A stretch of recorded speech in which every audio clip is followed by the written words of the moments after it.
l'invitation. Alors, je vais tout de suite vous rassurer. Le texte est arrivé hier et je suis désolé, mais je ne l'ai pas lu. Donc, je ne vais pas m'excuser, mais pour ceux qui verront ma semaine, pour nous, c'est un peu la semaine des maires de France. Cette semaine, c'est l'Assemblée des Français de l'étranger. Je représente les Français du monde entier. Et donc, si vous voulez, ça me donne un certain nombre d'obligations. Quand le texte m'est arrivé, on avait l'audition avec le ministre des Armées. Il fallait que j'aille. Je recevais une conférence pour le Liban hier soir. J'ai fini à minuit et demi. J'avais 2-3 notes quand même à préparer pour ce matin. Mais donc, ne m'en veuillez pas. Mais après tout, c'est pas plus mal. Parce que ça me permet d'écouter tous les commentaires. Et donc, de vous dire un petit peu où ça en est. Alors, pour vous faire du live.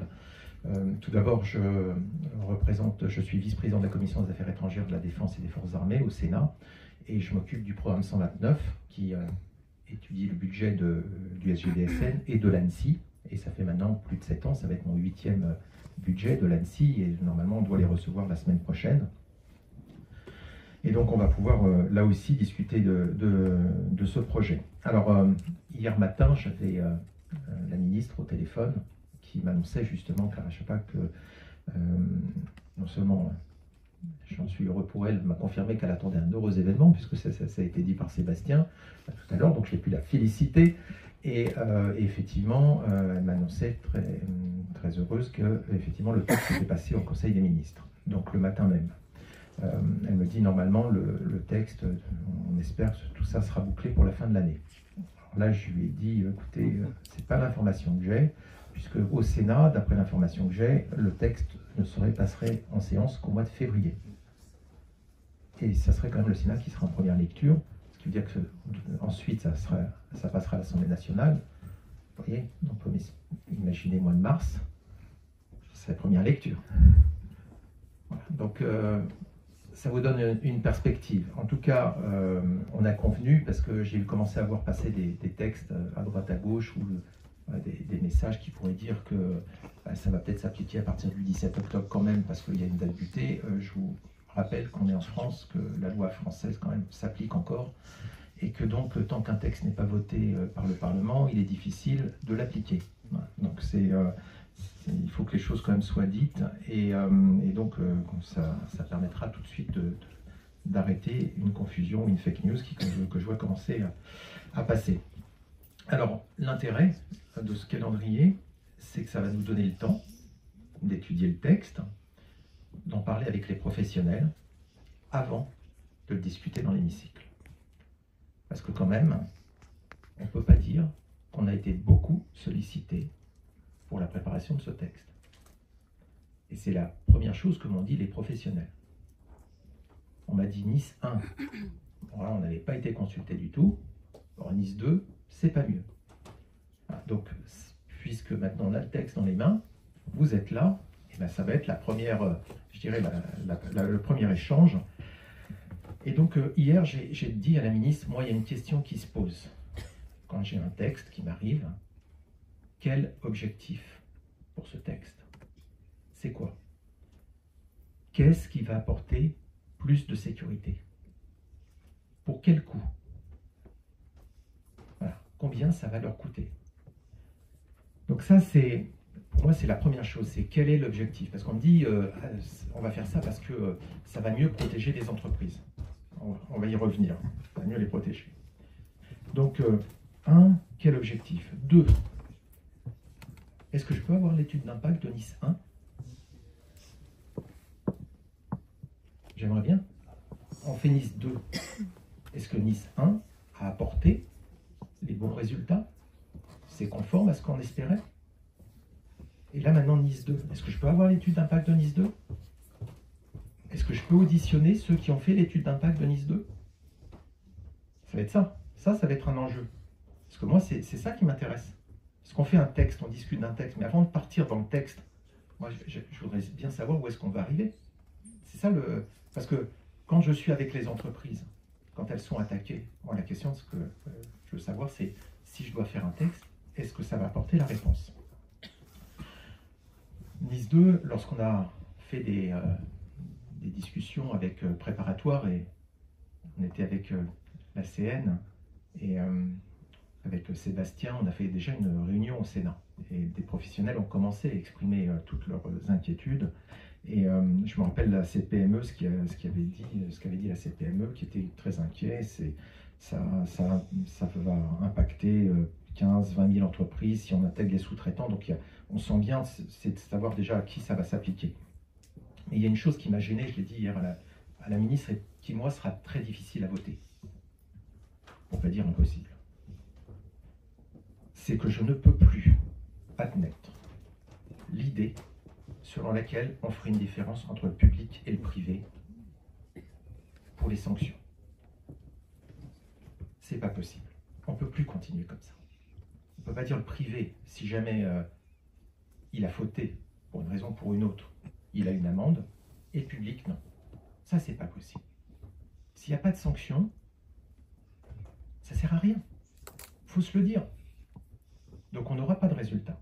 Donc moi je l'ai bien dit à la ministre, je lui ai dit, vous savez, si on fait une séparation entre le privé et le public, moi j'aurais vraiment beaucoup de mal. Et je suis peut-être un petit entrepreneur privé, je ne sais pas. Mais la loi elle s'applique pour tout le monde. Ou alors ça ne va pas. Donc ça a été des points dont on a discuté avec la ministre et qu'elle a bien pris. Et ce sera certainement une philosophie sur laquelle on sera. Voilà, donc il ne faut pas oublier ça. Ensuite, cette question de loi m'interroge, et pour ceux qui connaissent mon histoire, il faut dire qu'il y a une répétition, mais quand j'essaye de vulgariser pour mes collègues, parce que tous ne sont pas aussi intéressés, et puis très honnêtement, ils ont aussi leurs textes sur lesquels ils travaillent comme des fous, et moi je leur fais confiance pour leurs textes, et j'essaie quand même un peu de vulgariser, et j'explique, moi quand j'ai créé mon entreprise, enfin, quand j'ai développé mon premier site de marketplace en 99, j'avais été hacké très rapidement. On avait lancé notre place de marché un vendredi à 15 h. Et en fait, à 3 h du matin, le samedi matin, des hackers s'étaient rentrés sur notre serveur, avaient déposé des films pornographiques et le monde entier avait téléchargé du porno depuis mon serveur tout le week-end. Et moi, je l'ai appris et je l'ai découvert le lundi, en arrivant. Et en fait, c'est ce jour-là que j'ai appris à quoi servait un firewall. Voilà, c'est comme ça. J'avais deux possibilités, soit je me lançais dans le porno parce que ça avait l'air de très bien fonctionner sans qu'on fasse quoi que ce soit, ou alors j'apprenais à me protéger. J'avais 3 portes blindées pour rentrer chez moi, j'avais l'impression que j'étais parti tout le week-end, en laissant les portes et les fenêtres ouvertes et que le monde s'était promené chez moi. C'est ça l'impression que j'ai eue. Il n'y a pas de loi pour vous dire qu'il faut mettre fermer les portes et vos fenêtres chez vous si vous voulez pas être cambriolé, ou qu'il faut mettre une alarme. Il y a une loi pour ça? Il n'y a pas. Alors, la question qui se pose aussi, c'est ça, c'est les bonnes pratiques. Qu'est-ce qu'on doit faire? Doit-on faire des lois? Et je vais vous dire, honnêtement, si c'est pour répondre à ces attaques, est-ce que la loi, c'est bien le bon moyen? Est-ce que c'est par la loi qu'on sera plus performant? La question se pose. La loi peut aider à certaines choses, mais on sera toujours en retard. Moi, ce qui m'intéresse, c'est qu'on réponde. Ce qui m'intéresse, c'est qu'on n'assiste pas à une progression des attaques chaque année. Depuis que je suis l'ANSSI, chaque année, on voit le nombre d'attaques progresser.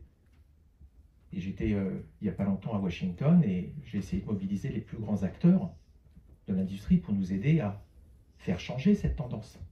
Ça devrait être ça l'objectif collectif. Là, on est en train de faire des choses et on se dit ça va progresser, ça va progresser. À quel moment on va se poser la question, est-ce qu'on est capable d'inverser cette tendance? Et est-ce qu'on peut le faire? Est-ce que c'est par la loi qu'on peut le faire? Donc là, il y a beaucoup de questions qui vont se poser. Et puis par la loi, j'ai plein de sujets nouveaux qui sont en train d'apparaître. On se dit, on a nos données qui sont chez nous. Voilà. Donc ça va se traiter chez nous d'un point de vue juridique.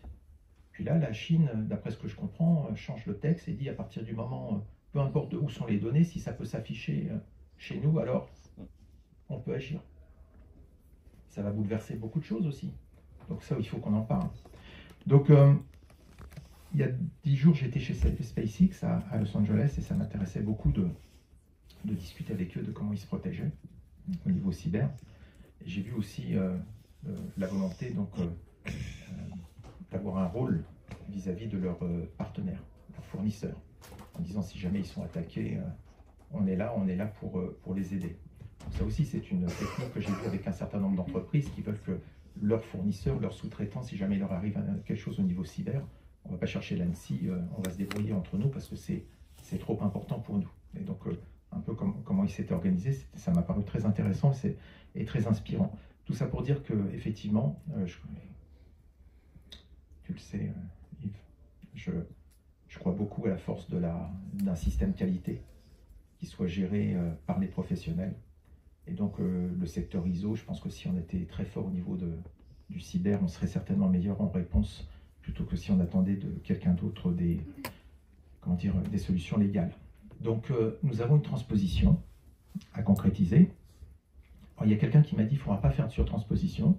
Ok. Il y en a un autre qui m'a dit qu'il ne faut pas faire de sous-transposition. Ok.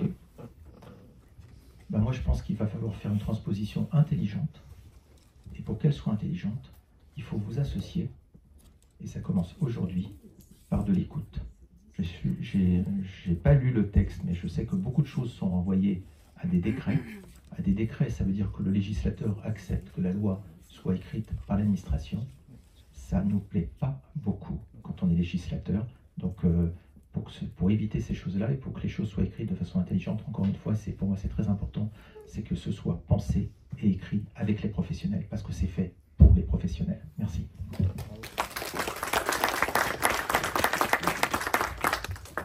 Merci beaucoup, monsieur le sénateur. J'appelle désormais les intervenants de cette première table ronde à prendre place. Donc,